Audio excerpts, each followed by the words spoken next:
뉴욕 증시 3대 지수가 일제히 최고치를 경신하는가 하면 연일 신고가를 기록하던 비트코인은 9만 달러에 다가서고 있습니다. 이런 가운데 원달러 환율은 심리적 저항선으로 여겨지는 1,400원 선을 넘기며 마감했습니다. 지금과 같은 트럼프 랠리가 언제까지 이어질지 권혁중 경제평론가와 짚어보겠습니다. 어서 오세요. 네, 안녕하십니까. 네, 지금 뉴욕 증시가 간밤에 3대 지수 모두 사상 최고치를 경신하지 않았습니까? 다우지수가 44,000선을 돌파하면서 마감한 게 사상 처음인데 네. 이 정도로 예상하셨는지요? 시장에서는 사실상 트럼프 랠리는 계속 지속될 것이다라고 이제 예상을 하고 있었습니다. 근데 그 강도가 굉장히 빠르게 좀 나타나고 있다라는 게 이제 특징이라고 보시면 되겠는데요. 예, 지금 보이다시피 뉴욕 증시 같은 경우 3대 지수 다 올랐는데 다우지수는 이제 4,400선을 이제 처음으로 이제는 44,000선을 처음으로 이제 돌파를 했습니다. 예. 그다음에 S&P 500 지수도 이제 0.1% 올랐고요.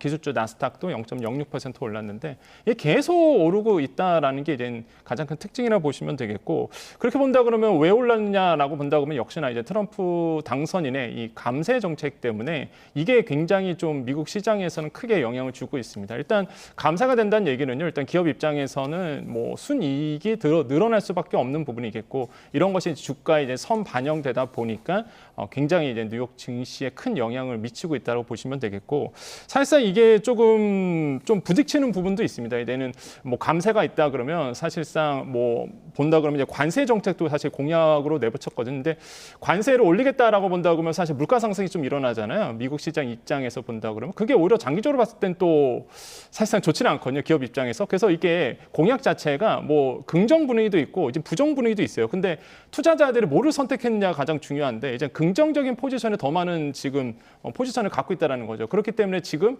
이 공약 중에서도 주식시장에 훈풍이 좀 불고 있는 것만 좀 불고 있어요. 그래서 보시면 아시겠지만 테슬라만 오르고요, 사실상. 예. 그다음에 금융주들, 특히 은행주들이 미국에서 크게 올랐던 부분도 이런 감세 정책 때문에 또 아니면은 규제 철폐 때문에 이제 크게 오르고 있는 부분. 그래서 이런 것들이 좀 훈풍이 확실히 이제는 불고 있다라는 특징을 좀 느껴지게 됩니다. 예, 지금 월가에서는 테슬라 목표 주가를 잇따라서 상향 네. 조정하고 있거든요. 이게 어디까지 갈 건가? 이게 지금 투자자들이 제일 고민하는 지점일 것 같아요. 아무도 모르죠, 사실. 왜냐하면 알면은 이거는 누구나 투자하겠죠. 근데 이제 장기 가능성이 있어요. 왜 그러냐면 이제 테슬라가 지금 차를 팔아서 돈을 벌잖아요. 근데 투자자들이 왜 지금 테슬라에 집중하고 있냐? 일단 일론 머스크에 대한 CEO에 대한 기대감이 있고요. 예. 특히 이제는 일론 머스크가 이제는 트럼프 2기 행정부에서 큰 역할을 이제는 담당할 것으로 보고 있다 보니 당연히 이제 기대감이 클 수밖에 없고, 또 하나가 일단 테슬라가 이렇게 폭등하는 이유가 미래의 성장 가능성에 대해서 더 많은 기대감을 걸고 있거든요. 왜 그러냐면 결국엔 일론 머스크가 만약에 권력까지 얻게 되면은 규제 철폐에 나갈 것이고요. 규제 철폐가 된다 그러면 테슬라가 지금 밀고 있는 FSD라고 해갖고 풀 셀프 드라이빙이라고 보통 얘기합니다. 그러니까 완전 자율주행이거든요. 이 규제 때문에 사실상 FSD가 잘 되지 않았어요, 미국 안에서. 근데 예. 만약에 규제가 없어진다고 본다 그러면 이젠 테슬라가 꿈꾸고 있는 자율주행에 대한 한 발짝 더 앞에 나갈 수가 있게 되고, 그렇게 된다 그러면 뭐를 할 수 있냐? 테슬라 입장에서는 구독 경제를 실현할 수 있습니다. 이제는요, 차를 팔아서 돈을 버는 게 아니라 이제는 서비스를 팔아서 돈을 버는 시대가 오는 거죠. 그렇게 된다면 테슬라를 타시는 분들은요, 월 구독료를 내게 됩니다. 근데 그게 막대한 금액이라는 거죠. 그러니까 이거를 바라보고 지금 투자자들이 계속적으로 테슬라 쪽에다 투자를 하는 거거든요. 그래서 예. 저는 이런 점들이 어떤 성장 가능성을 지금 이끌고 있다라는 거. 근데 단기적으로 너무 많이 올랐기 때문에 분명히 조정은 한번 받을 겁니다. 근데 하지만은 실제 이제 그래프 보시면 알지만 너무 그래프가 급격하게 오르는 모습을 볼 수 있죠. 그래서 단기적으로 크게 이제는 오른 상태는 맞다. 그래서 조만간 아마 조정 받고요. 그 다음에 이제는 장기적인 추세로 봤을 때는 더 오를 가능성도 없지 않아 있다고 말씀을 드립니다. 네, 말씀하신 대로 시가총액 테슬라가 지금 5거래일 연속 올라서 네. 5거래일 만에 40%가 네. 넘게 44.12%가 상승을 했고요. 맞습니다. 시가총액으로 보면은 어제 종가 기준 1조 1,235억 달러로 5일 만에 우리 돈으로 치면은 443조 원이 불어났습니다. 네. 네, 어마어마한 숫자인데요.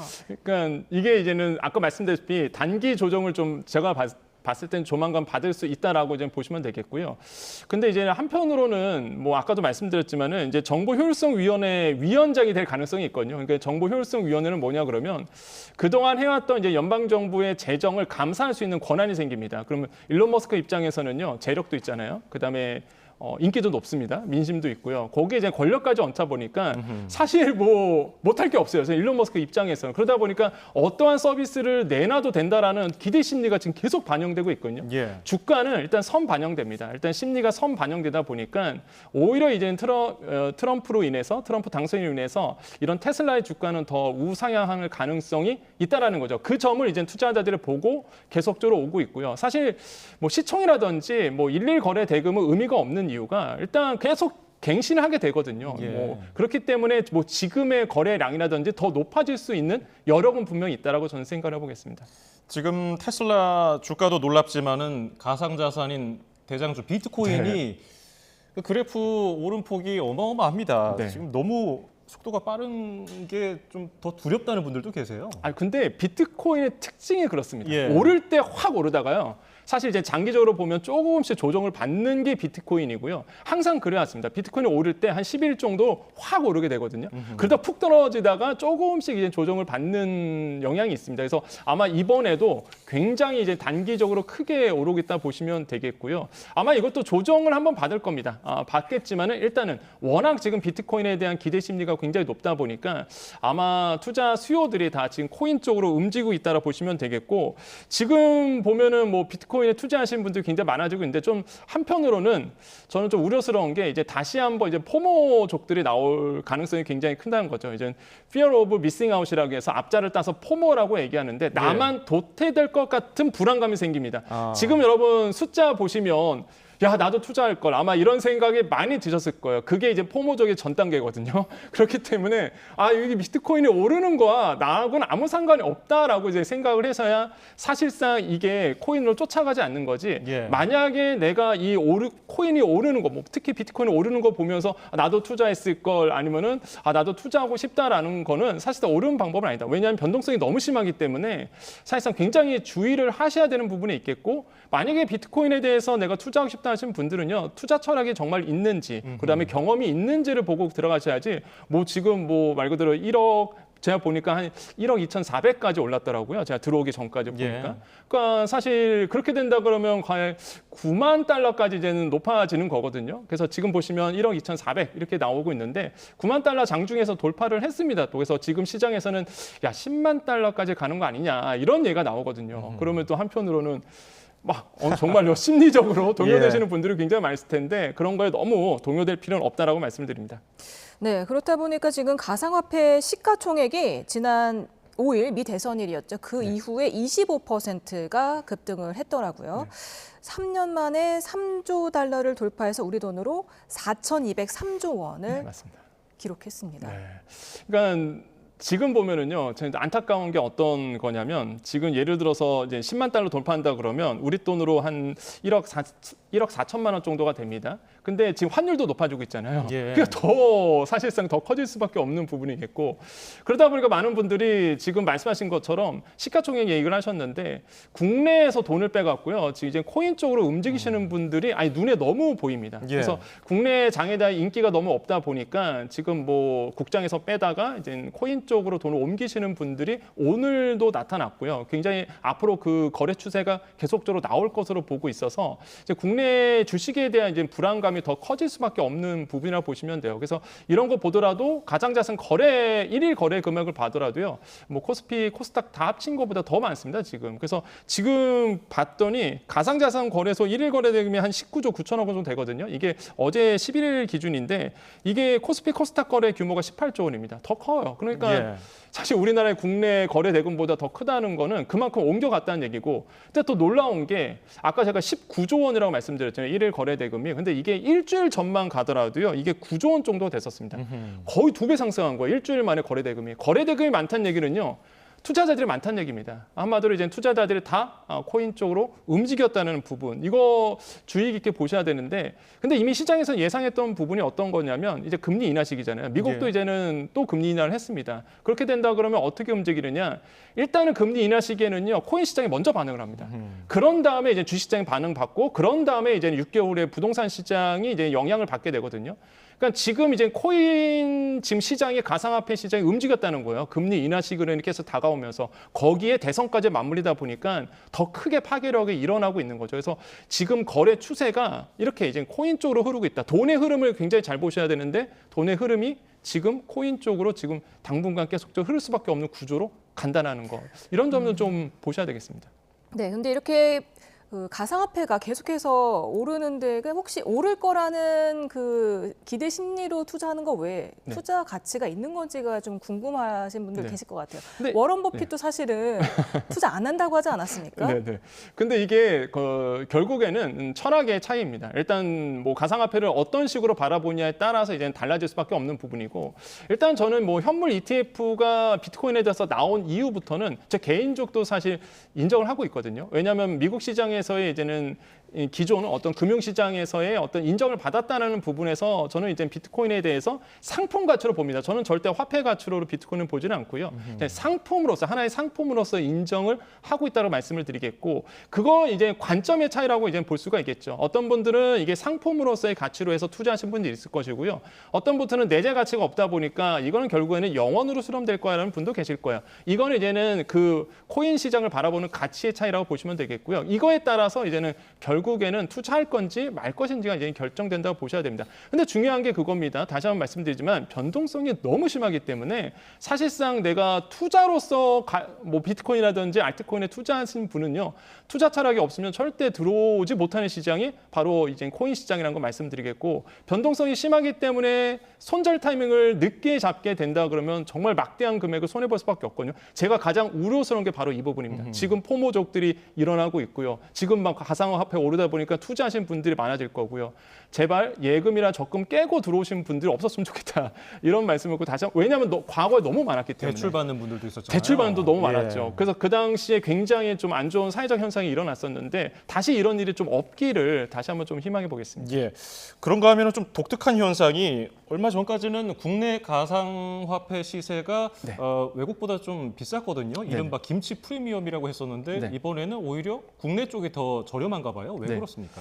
근데 김치 프리미엄이 그 전에는 그랬습니다. 지금 광풍 불기 전까지는 사실 김치 프리미엄이 없었어요. 왜냐하면은 사실상 이제는 외국과 우리나라의 이제 거래소에서 어떤 균형점이 이루어지다 보니까 뭐 굳이 뭐 이런 마음 때문에 사실 이제는 뭐 김치 프리미엄이 없어진 부분이 있었고요. 그 다음에 우리나라 규제 때문에 그렇거든요. 외국인들이 우리나라의 거래소에서 투자하기 좀 어렵게 됐습니다. 예. 그러다 보니까 김치 프리미엄을 노려서 들어오신 분들은 많이 없어졌어요.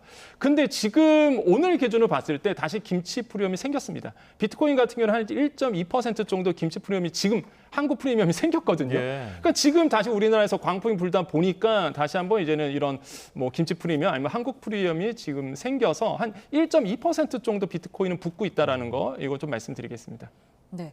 그런가 하면 지금 원달러 환율이 심리적 저항선으로 여겨지는 1,400원을 다시 돌파했습니다. 네.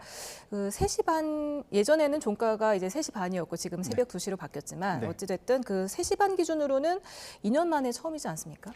저는 가장 불안한 게 환율입니다. 사실 1,400원을 이제는 종가 기준으로 뚫어냈다는 얘기는요. 일단 환율 당국이 스무스 오퍼레이팅 하고 있거든요. 지금 미세 조정 들어가서 환율 당국이 하고 있는데 일단은 정말로 최상목 경제부총리가 얘기했던 것처럼 그러면 1,400원을 뉴노멀로 봐야 되느냐라고 봤을 때 저는 솔직히 좀 인정하기 싫은 편인데 일단은 1,400원을 뚫어냈기 때문에 지금 어디까지 올라갈지는 정말 미지수다. 그래서 1,400원 올랐다는 얘기는요. 일단 심리적 저항선이었습니다. 예. 환율이 오른다는 얘기는 뭐가 안 좋느냐 실물 경제에 일단 환율이 오르잖아요. 그럼 우리가 과거에 사과 하나를 1,300원 주고 샀다 그러면 이제 1,400원 주고 사야 되거든요.